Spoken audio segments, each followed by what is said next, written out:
bueno, que todos puedan ver que estás progresando. Y va dirigido a todos nosotros que en algún momento nos hemos sentido estancados como discípulos, que a lo mejor ya tenemos pues un tiempo estudiando la Biblia, que ya nos hemos bautizado, pero que sentimos que no estamos avanzando, donde a lo mejor ya sentimos que sabemos las escrituras, donde a lo mejor ya hemos cambiado algunas cosas, pero hay otras que no las estamos cambiando y que estamos atascados en ese pecado o en esa conducta. Entonces, la idea de esta clase es que nosotros podamos ver de qué manera podemos progresar y que sea evidente para las personas que se relacionan con nosotros. Y vamos a empezar pues hablando de Jesús. En esta historia que ahorita vamos a comentar, cuando Jesús tenía 12 años, nos los narra el Evangelio de Lucas. Pues bueno, resulta que la familia de Jesús se había ido a peregrinar al templo. Después, cuando ya iban de regreso pues a sus casas, se dieron cuenta que venían sin su hijo, que venían sin Jesús. Entonces empezaron a buscarlo y lo encontraron en el templo junto con los maestros que ahí enseñaban. Y lo que vamos a leer es la impresión de esos maestros. En Lucas capítulo 2, versículo 46 al 47 dice lo siguiente: al cabo de 3 días lo encontraron en el templo, sentado entre los maestros, escuchándolos y haciéndoles preguntas. Todos los que le oían se asombraban de su inteligencia y de sus respuestas. Entonces, fue muy asombroso encontrarlo, en que sus padres lo encontraran con los maestros, con aquellos que ya, pues a través de toda su vida, ya habían estudiado las escrituras y ver que estaba sentado con ellos y los estaba escuchando, pero también les hacía preguntas. Ahora, no era tal vez como preguntas de quién eres tú o dónde estoy, sino eran preguntas muy profundas, preguntas teológicas. De ahí que se hiciera esta afirmación, ¿no? De que todos se asombraban al oírlo, se asombraban de su inteligencia y de sus respuestas porque era muy profundo en lo que él estaba preguntando y estaba muy atento a escuchar a los maestros que ya estaban preparados. Muchas veces tenemos la idea de que Jesús desde bebé ya era como el más sabio de todos. Y realmente cuando nosotros leemos la escritura nos damos cuenta que no es lo que nos dice la Biblia. Lo que la Biblia nos dice es de que sí, si bien de niño, ya tenía este deseo de aprender de su padre, de aprender su propósito, él todavía necesitaba escuchar y aprender. Y esto lo reforzamos ahí mismo en Lucas capítulo 2, versículo 52, que dice: Jesús siguió creciendo en sabiduría y estatura, y cada vez más gozaba del favor de Dios y de toda la gente. Como verán, no es de que ya haya nacido y ya tuviera toda la sabiduría del mundo. Aunque ya tenía cierto talento para eso, aunque ya estaba destinado a eso, Jesús todavía tenía que estar creciendo en sabiduría y obviamente en estatura, como cualquier persona.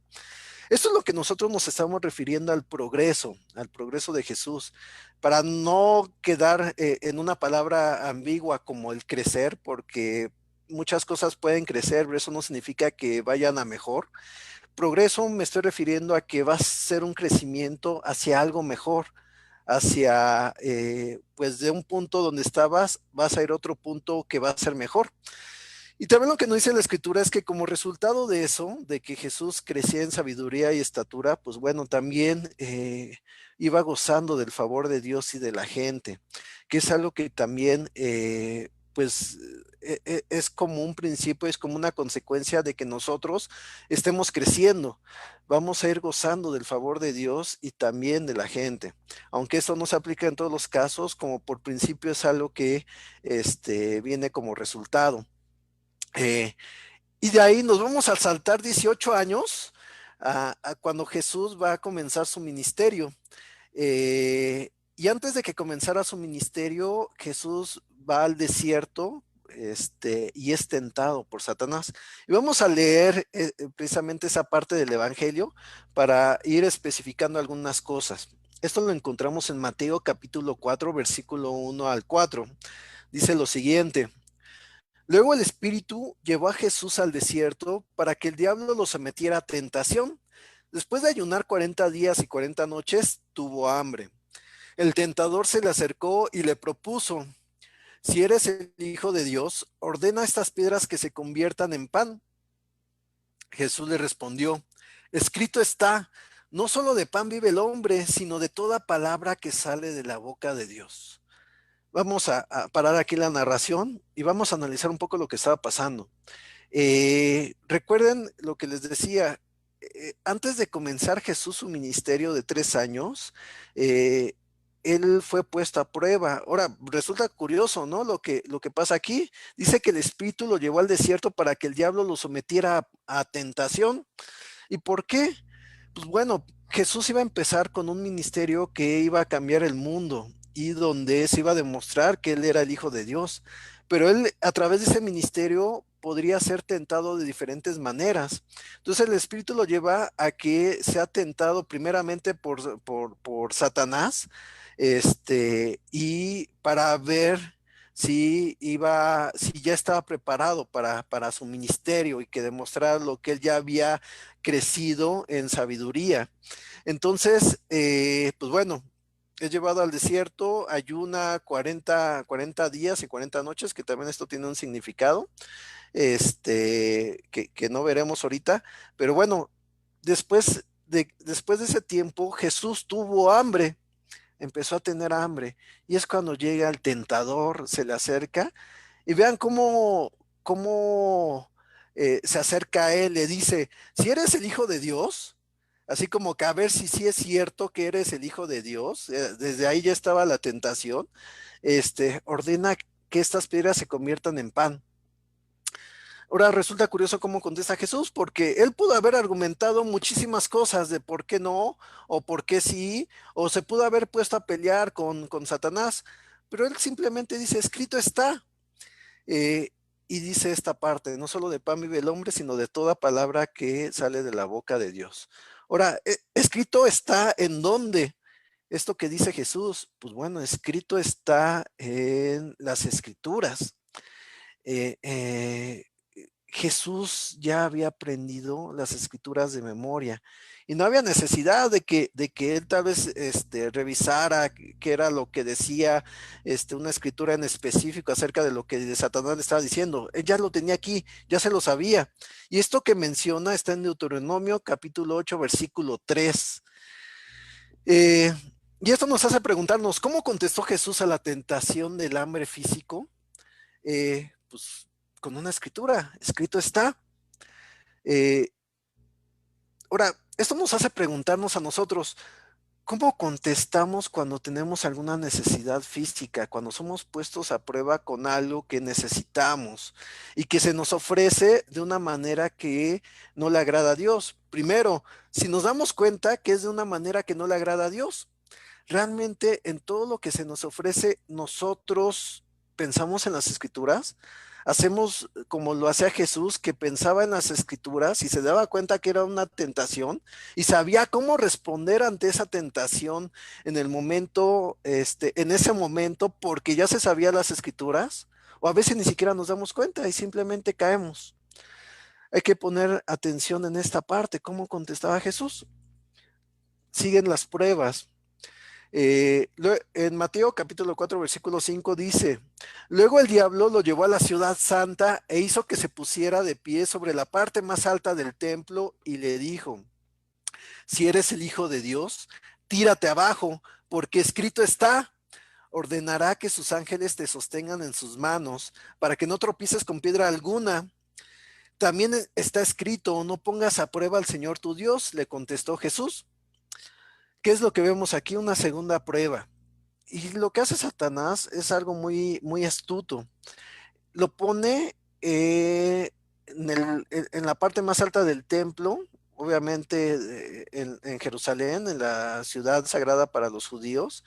Le dice: aviéntate, aviéntate porque la escritura dice, y cita una escritura de Salmos. ¿Qué era lo que quería Satanás? Pues bueno, tentar a Jesús de desobedecerlo, demostrar ante su mismo pueblo que él estaba haciendo las cosas no a la manera de Dios, sino como Satanás lo estaba proponiendo. Estaba poniendo a prueba a Dios.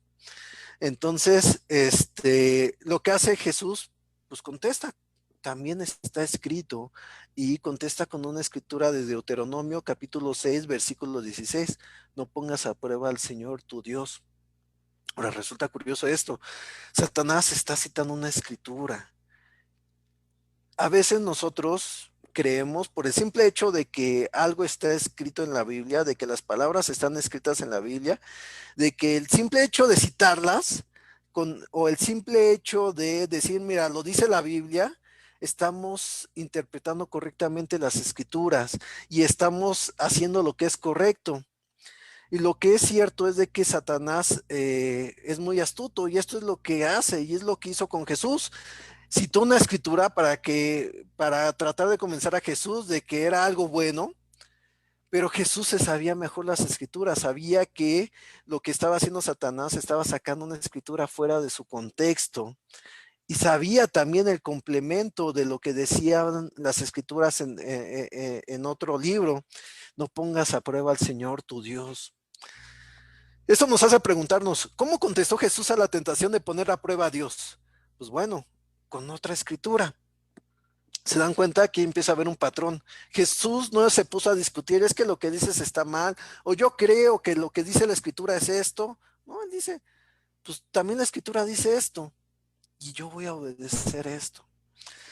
Entonces nos hace preguntarnos a nosotros, ¿ponemos a prueba a Dios? De una u otra manera lo ponemos a prueba. Y esto pasa comúnmente cuando nosotros solemos pensar o decir, bueno, yo voy a hacer esto, pero si Dios me da esto o me muestra una señal, o si Dios permite que pase tal cosa, o lo que quieras. Cuando nosotros ponemos a prueba a Dios, no estamos viendo hacia la escritura. No estamos viendo que en la escritura ya Dios nos está diciendo qué es lo que tenemos que hacer, cómo tenemos que responder ante alguna situación. Y no es debatible, es cuestión de obedecer. Por otro lado, ¿sabes distinguir cuando alguien más o tú mismo utilizas inadecuadamente una escritura? A veces ni siquiera nos damos cuenta, a veces simplemente, pues bueno, hay palabras que nos suenan en alguna oración de alguna escritura y simplemente la citamos o la decimos sin entender exactamente a qué se está refiriendo, cuál es el contexto de la escritura, así como lo hizo Satanás. Tú lees lo que dice Satanás y dices, no, pues tiene razón, si yo me aviento, Dios me va a cuidar. No, no va por ahí. Está sacando fuera de contexto una escritura que habla acerca de la protección que Dios nos da, pero no como ponerlo a prueba. Entonces, cuando nosotros entendemos bien las escrituras, nos damos cuenta cuando hacemos eso o cuando alguien más lo hace y cita una escritura fuera de contexto. Como Jesús ya lo sabía, pues se dio cuenta. Vamos a seguir leyendo y vamos con una tercer prueba que Satanás le hizo a Jesús en Mateo 4, versículo 8. De nuevo lo tentó el diablo, llevándolo a una montaña muy alta y le mostró todos los reinos del mundo y su esplendor. Todo esto te daré si te postras y me adoras. Vete, Satanás, le dijo Jesús, porque escrito está, adora al Señor tu Dios y sírvele solamente a Él. Entonces el diablo lo dejó y unos ángeles acudieron a servirle.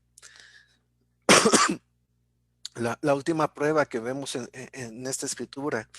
Satanás le muestra en una montaña muy alta pues la grandeza de todos los reinos del mundo.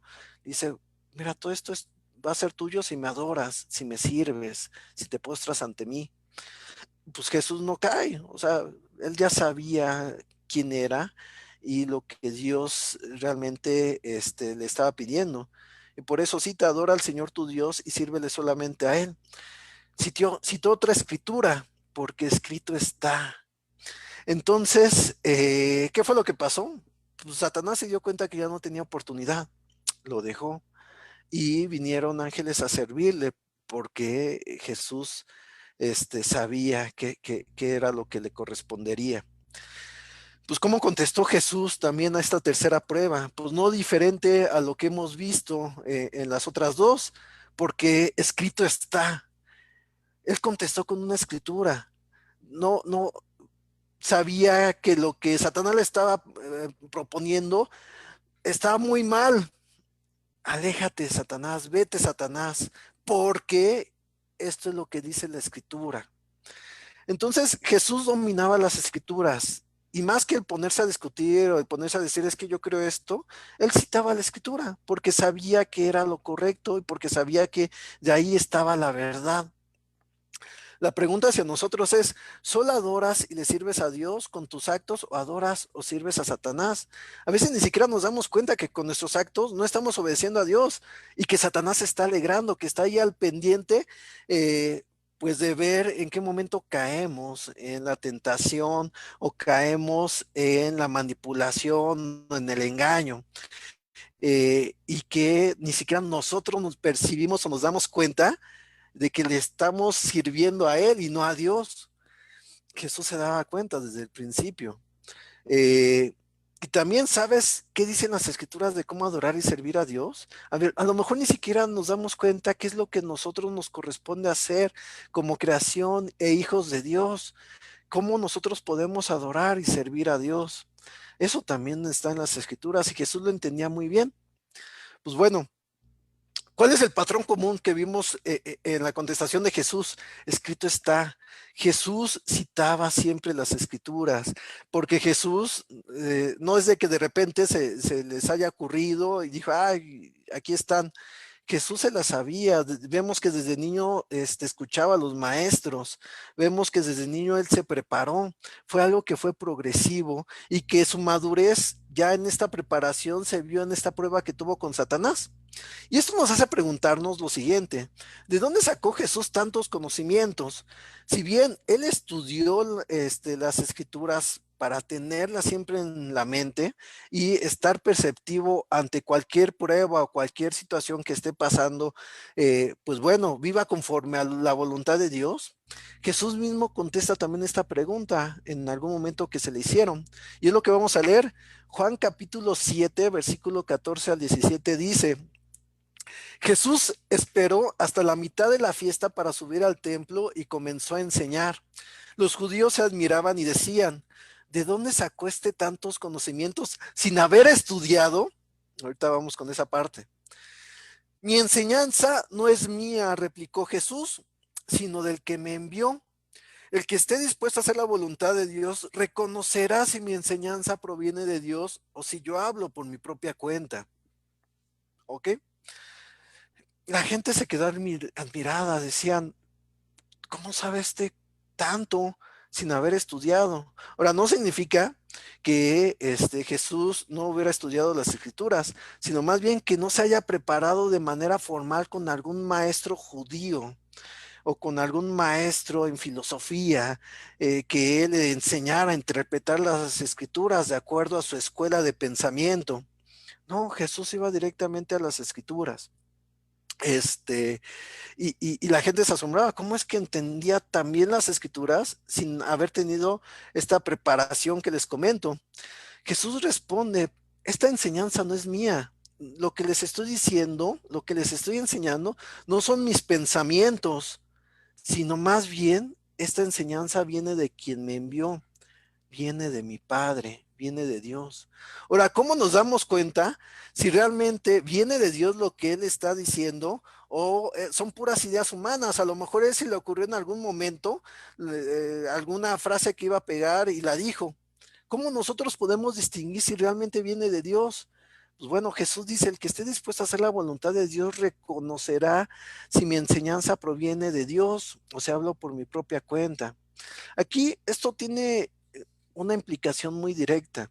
Cuando nosotros queremos hacer la voluntad de Dios, estamos dispuestos a hacer la voluntad de Dios, primero nos libramos de los prejuicios y de los pensamientos que nosotros podamos tener y ponemos en primer lugar lo que Dios nos dice, que ¿dónde lo encontramos?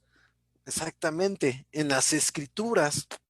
Entonces, aquellos que busquen hacer la voluntad de Dios, lo primero que van a ver son las escrituras. Y lo primero que van a reconocer al momento de escuchar a Jesús es de que lo que está diciendo, pues son las escrituras, está citando las escrituras directamente, está diciendo, interpretando correctamente las escrituras, y esto es evidente y claro para aquellos que dejan de lado sus pensamientos y estudian las escrituras, porque quieren hacer la voluntad de Dios, porque están dispuestos a dejar de lado sus pensamientos, sus ideas, su educación, y prefieren poner las escrituras, la voluntad de Dios en primer lugar. Así es como nos damos cuenta que lo que Jesús dice, pues viene de Dios y no son sus propias ideas. Con esto, pues bueno, ¿esto a mí de qué me sirve? Pues haciéndonos la siguiente pregunta, nos damos cuenta que hay una gran utilidad. ¿Cómo puedo progresar, crecer hacia algo positivo? En conocer la voluntad de Dios. Pues primero, teniendo disposición a hacer la voluntad de Dios y no mi voluntad. A veces nosotros, inclusive para justificar nuestras ideas y nuestras acciones, citamos escrituras fuera de contexto para buscar justificarnos. Es que yo soy así y cito, por ejemplo, si quiero justificar que le guardo rencor a alguien, pues cito una escritura fuera de contexto. Es que la Biblia dice que ojo por ojo, diente por diente, dejando de lado todo lo que dice alrededor de esa frase. Pues bueno, me estoy justificando. Pero cuando yo quiero hacer la voluntad de Dios, dejo a un lado este rencor y veo qué es lo que Dios me está diciendo. Ama a tu enemigo, perdónalo, no guardes rencor. Y yo voy a aprender acerca de lo que ya está escrito, dejando a un lado mis ideas y mis emociones para hacer su voluntad. ¿Sí ven cómo funciona esto? Es estar dispuesto a primero hacer la voluntad de Dios antes que mi voluntad. Jesús en Juan capítulo 5 versículo 39, cuando los mismos judíos pues lo cuestionaban acerca de por qué hacía lo que hacía y de que pues bueno, no se ajustaba a ciertas interpretaciones de la ley, pues Jesús les contesta esto. Dice, ustedes estudian con diligencia las escrituras porque piensan que en ellas haya la vida eterna y son ellas las que dan testimonio a mi favor. Jesús les estaba diciendo, ustedes estudian con mucho cuidado, con mucha atención. Eso es ser diligente, contrario a ser negligente, que es ser descuidado, que no es prestarle atención. Pues bueno, los judíos estudiaban con mucho cuidado y mucha atención lo que decían las escrituras, porque ellos esperaban a través de ese estudio encontrar de qué manera podían obtener la vida eterna. Jesús lo que le dice, pues esas mismas escrituras hablan que quien les da la vida eterna soy yo. Hablan a favor de mí, hablan a favor del Mesías. Y esto es increíble porque desde Génesis, desde el primer capítulo de Génesis, se ve al estudiar con atención las escrituras que Dios ya tenía un plan trazado que iba a desembocar en Jesús, en el sacrificio y resurrección de Jesús. Pero esto no lo notamos si no ponemos atención, si no somos diligentes. Por eso hay que poner atención, porque en ella vamos a encontrar de qué manera vamos a tener la vida eterna, no por nuestros propios méritos, sino porque vamos a conocer quién es Jesús a través de las escrituras. Pregunta, entonces, ¿cómo puedo progresar en conocer a Jesús? Estudiando con atención y cuidado las escrituras. No solamente es leer por compromiso, no solamente es, perdón, no solamente es pues bueno, así como me leo una novela de cualquier autor, que rápido me la echo, así no son las escrituras, no solamente es leer y tener como un panorama general de lo que trata, sino es estudiar con mucha atención, con mucho cuidado. ¿Por qué está escrito cada palabra? ¿Eso hacia dónde me lleva? Toda la idea, cómo se relaciona con la siguiente idea. ¿Sí me explico? Es poner mucha atención en lo que está escrito. Cada palabra está escrita por una razón y a veces nos saltamos palabras y nada más nos enfocamos en una palabra dentro de todo un párrafo, una oración, porque reafirma lo que yo ya creo de antemano. No, hay que poner mucho cuidado y atención en lo que estamos estudiando. Solamente así vamos a progresar en conocer a Jesús, que al final es quien nos trae salvación. En Tito, capítulo 1, versículo 9, Pablo le escribe a Tito para darle ciertas indicaciones de nombrar ancianos. Los ancianos no son las personas que están muy grandes de edad, sino aquellas personas que por su madurez están preparadas para servir de cierta manera a la iglesia. Entonces pone ciertos requisitos de cómo debe ser un anciano para que sea nombrado ante la iglesia. Y uno de ellos es el que está en el versículo 9, que dice, debe apegarse a la palabra fiel, según la enseñanza que recibió, de modo que también pueda exhortar a otros con la sana doctrina y refutar a los que se oponen. Uno de los requisitos que le estaba pidiendo a aquellos que iban a servir dentro de su iglesia es que se apegue a la palabra fiel. ¿Cuál es la palabra fiel? Pues bueno, también son las escrituras, también es la Biblia. Eh, pero ¿para qué? ¿Para qué se debe de apegar? Y esto de apegarse es ser, es, es obedecer lo que está escrito, pero también para obedecerlo es entenderlo bien, sin agregarle, sin quitarle, sin modificarle nada. Es ser fiel a lo que ya está escrito y no a lo que yo supongo que significa. Es ser fiel a lo que está escrito. Y esto con dos propósitos. Uno es exhortar a otros con la sana doctrina, es animar, llevar a que otros obedezcan, y no con cualquier enseñanza. Yo puedo enseñar, pero puedo enseñar algo erróneo. Eso no es una sana doctrina. La sana doctrina es enseñar la verdad, lo que realmente está escrito y el verdadero significado de lo que está escrito.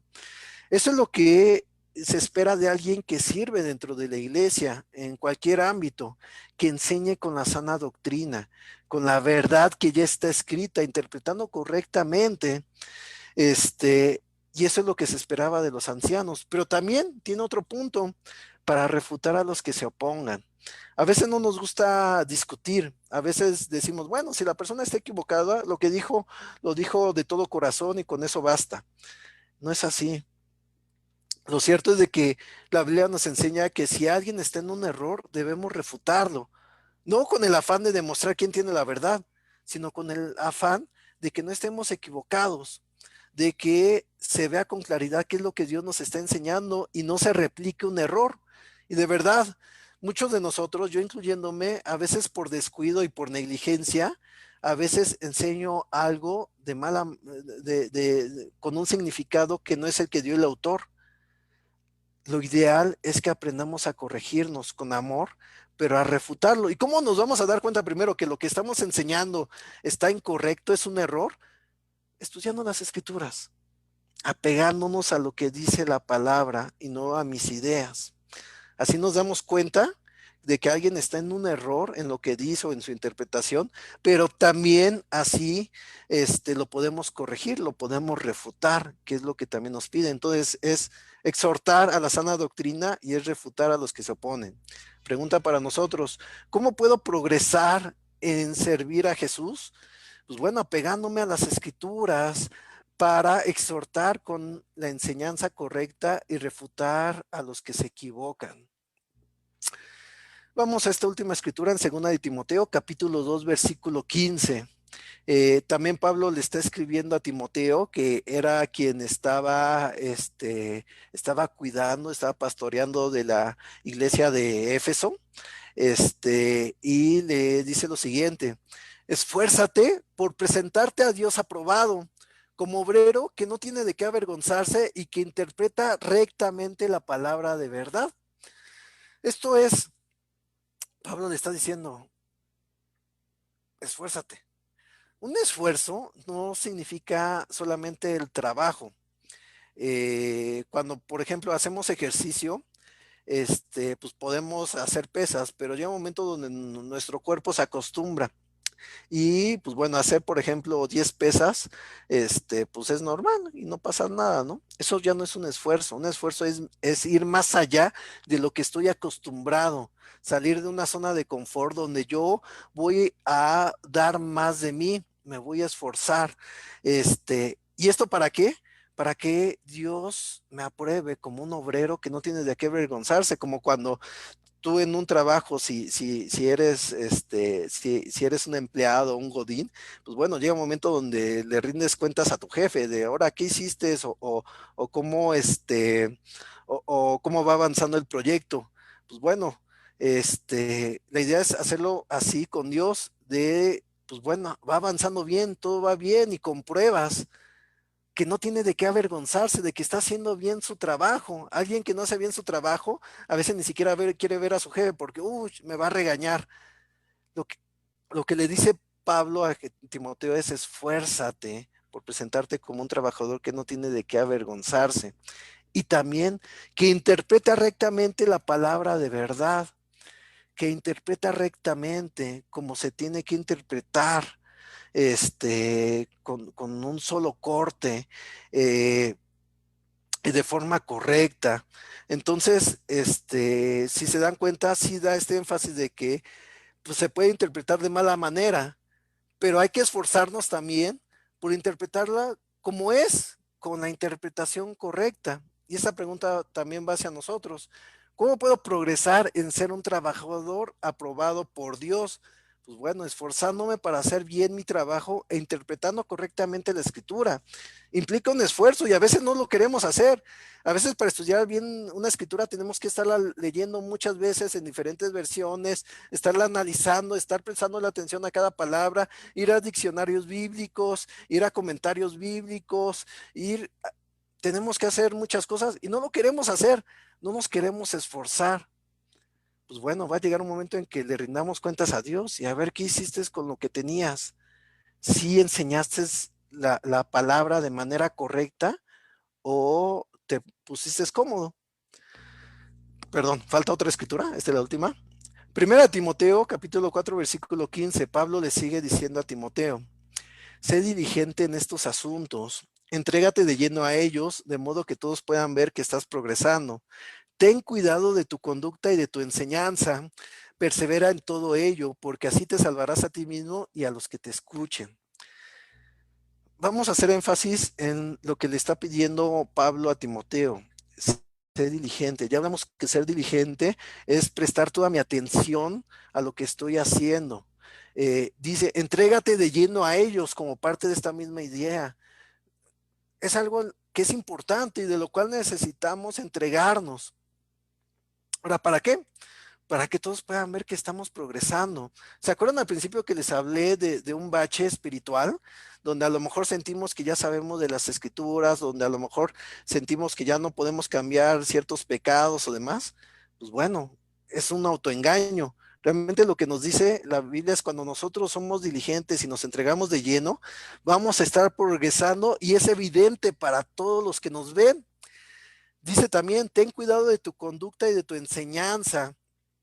Esto es de cómo yo me comporto. Yo vivo conforme a lo que estoy aprendiendo, a lo que dicen las escrituras. Esto es obediencia y es evidente, no es una suposición, se ve cuando yo vivo conforme a las escrituras, pero también yo debo ser cuidadoso en cómo enseño, porque bien puede enseñar algo mal.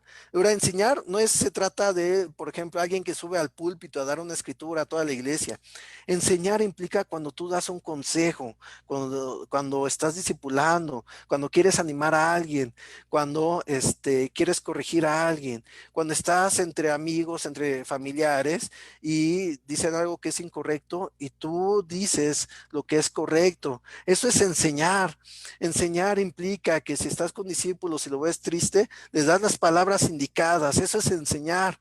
La enseñanza no es alta teología, la enseñanza tiene que ver con compartir la verdad, con decir las cosas como realmente son, como lo dice la escritura. Y todos, aún el que se acaba de bautizar, todos enseñamos o podemos enseñar. hay que tener cuidado porque en una de esas estamos diciendo algo que es erróneo. Por eso hay que tener mucho cuidado y atención en esto, porque si enseñamos algo erróneo, probablemente esa persona se vaya a quedar con esa idea errónea y también la vaya a transmitir cuando quiera enseñar. Y se dan cuenta, es un círculo vicioso de una mala enseñanza, de una mala doctrina. Y por último dice, persevera en todo ello, porque así te salvarás a ti mismo y a los que te escuchen. Mantente firme, mantente firme, mantente firme. Eso es perseverar ante la adversidad. Si no te hacen caso, persevera. Si nadie lo hace, persevera. Si es difícil de hacer, persevera. Persevera en todo ello, porque tiene beneficios muy grandes y eso es de que vas a ver la salvación que nos ofrece Jesús, pero también a los que te escuchen van a ver esa salvación, van a ser salvados. Créanme que ese es el mejor beneficio que podemos tener si perseveramos. Entonces, ¿cómo puedo progresar para salvación? Poniendo toda mi atención y entrega a la palabra de Dios, siendo cuidadoso en mi conducta y en lo que enseño y siendo perseverante. Como conclusión, ¿cómo se hace evidente que estás progresando? Pues bueno, a manera de resumen, son estos 7 puntos. Teniendo disposición a hacer la voluntad de Dios y no mi voluntad, estudiando con atención y cuidado las escrituras, apegándome a las escrituras para exhortar con la enseñanza correcta y refutar a los que se equivocan, esforzándome para hacer bien mi trabajo e interpretando correctamente la escritura, poniendo toda mi atención y entrega en la palabra de Dios, siendo cuidadoso en mi conducta y en lo que enseño y siendo perseverante en esto. Pues bueno, si queremos salir de un bache espiritual, si realmente se quiere, si queremos hacer evidente que estamos progresando, porque el progreso es evidente, alguien que no está, alguien que no se ve con claridad que está progresando, es porque no está progresando, pues bueno, hay que hacer estas cosas. Pues bueno, acabo con la invitación de pues el próximo sábado a las 7 de la tarde, seguimos con el estudio